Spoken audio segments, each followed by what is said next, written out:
এই বছর জয়ন্তী যুগে পালিত হবে কৃষ্ণ জন্মাষ্টমী। জানুন তারিখ এবং পুজোর। জন্মাষ্টমী 2024-এ ভাদ্রপদ মাসের কৃষ্ণ অষ্টমী তিথিতে জন্মাষ্টমী পালিত হয়। এই বছর 26 আগস্ট কৃষ্ণ জন্মাষ্টমী পালন করা হবে।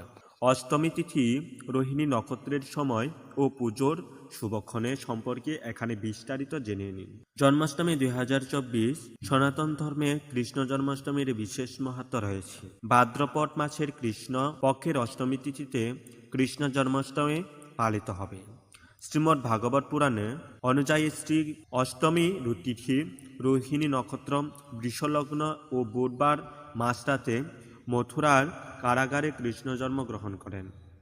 এই তিথিতে কৃষ্ণ ভক্তরা উপবাস করে মাঝরাতে কৃষ্ণের জন্মের পর তার পুজো করেন। মথুরা বৃন্দাবন সহ সারা বিশ্বে সাড়ম্বরে এই ব্রত